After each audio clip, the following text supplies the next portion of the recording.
कि बड़गाम में जो नेशनल कॉन्फ्रेंस की हार हुई है उसका कारण उमर अब्दुल्ला साहब के एक कैबिनेट मिनिस्टर हैं जिन्होंने आगा रहुल्ला साहब के ऊपर बहुत गलत बयानबाजी की।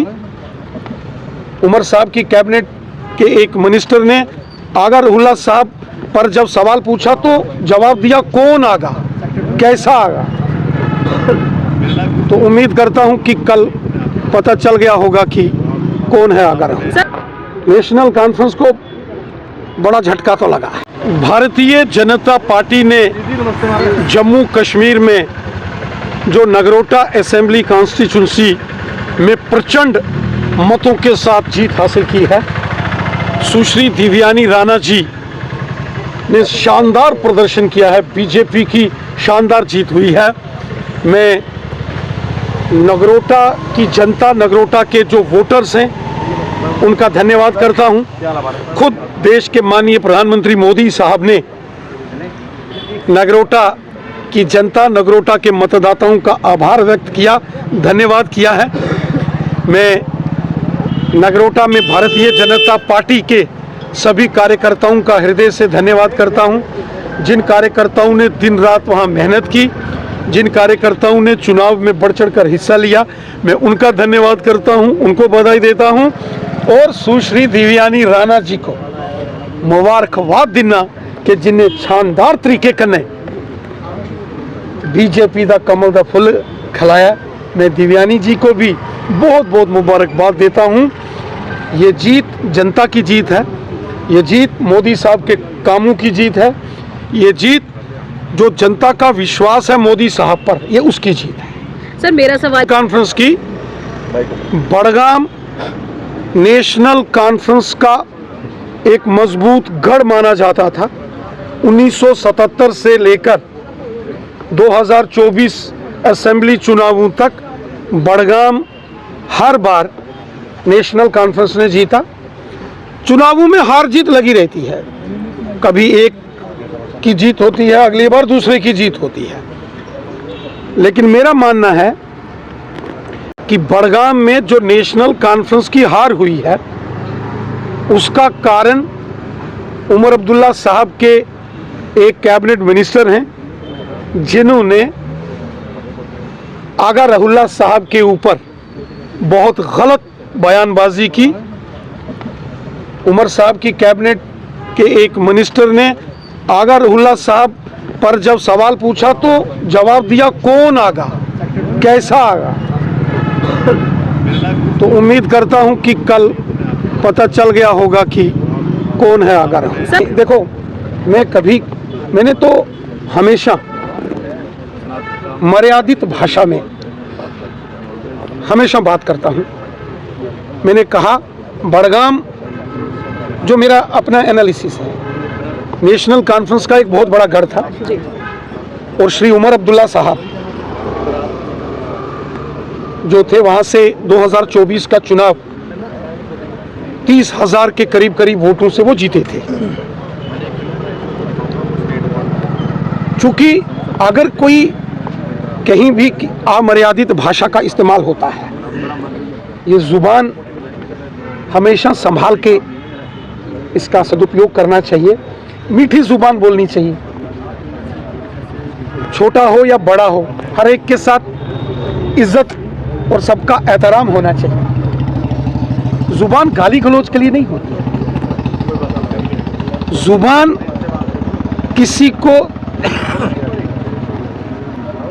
बुरा भला कहने के लिए नहीं होती है, जुबान अच्छाई के लिए होती है। और अच्छी जुबान सबका दिल जीतती है और थोड़ा सख्त तलखी जो होती है इससे लोगों को तकलीफ पहुंचती है। देखिए, आगा रहुल्ला साहब मेंबर पार्लियामेंट हैं, 3 बार एमएलए रहे हैं, मिनिस्टर रहे हैं। उमर अब्दुल्ला साहब आज की डेट में जम्मू कश्मीर के चीफ मिनिस्टर हैं। वो उनके अपने परिवार की लड़ाई है, उसमें हमारा कोई लेना देना नहीं है। उनको अपने घर की लड़ाई, अपने घर की समस्याएं वो खुद देखेंगे, वो देखें ना देखें वो उनका मामला है। It is the only prerogative of their party leadership to decide what to do and what not to do. ये हमारा काम नहीं है कि मैं यहाँ से उमर अब्दुल्ला साहब या आगा सईद रहुल्ला साहब पर कोई तनकीद करूँ। हाँ, मैंने इतनी बात ज़रूर कही थी कि Budgam assembly constituency national conference का गढ़ रही है, लेकिन जिस दिन नेशनल कॉन्फ्रेंस की सरकार, उमर अब्दुल्ला साहब की सरकार के एक कैबिनेट मिनिस्टर ने जिस दिन आगा सईद रहुल्ला साहब के बारे में एक गलत तनकीद की थी कि कौन आगा, कैसा आगा, तो उसी दिन नेशनल कॉन्फ्रेंस वो चुनाव हार चुकी थी, क्योंकि आगा सईद रहुल्ला साहब ना केवल एक सियासी लीडर हैं बल्कि एक बड़े मजहबी रहनुमा हैं। मैं कई बार बड़गाम में गया हूं, मैंने आगा सईद रहुल्ला साहब का करिश्मा बड़गाम में देखा है। मैं उनके पूरे ख़ानदान के, उनके वालिद मोहतरम, उनके दादा मोहतरम, मैं सबको जानता हूं। वो एक पॉलिटिकल लीडर तो हैं, लेकिन वो एक मजहबी रहनुमा हैं। जैसे मोहतरम मियां अल्ताफ साहब हैं, वो केवल एक पॉलिटिकल लीडर नहीं हैं, वो एक बहुत बड़े मजहबी रहनुमा हैं जिनके जम्मू कश्मीर ही नहीं, हिंदुस्तान में लाखों करोड़ों फॉलोअर्स हैं। तो जब ऐसे किसी मजहबी रहनुमा जो सियासत में हो, जब उसको गाली दी जाए या तनकीद का निशाना बनाया जाए, तो उनके जो चाहने वाले होते हैं उनको बड़ी तकलीफ होती है।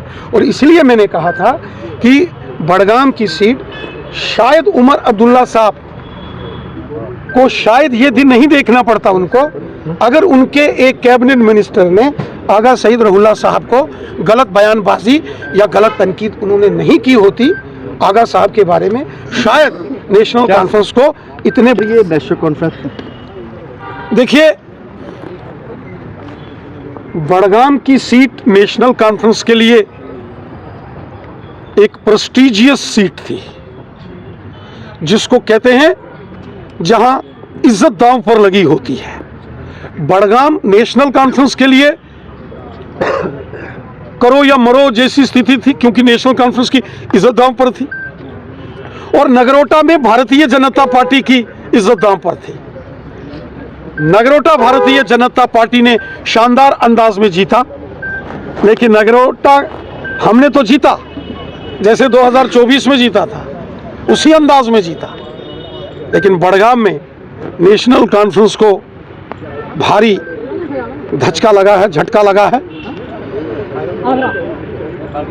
एक सीट पर किसी को बड़ा झटका लगे है खतरनाक झटका है, क्योंकि मैंने पहले कहा इज्जत दांव पर थी। साख दोनों पार्टियों की, बीजेपी की नगरोटा में और नेशनल कॉन्फ्रेंस की बड़गाम में दांव पर थी साख। नेशनल कॉन्फ्रेंस को बड़ा झटका तो लगा है।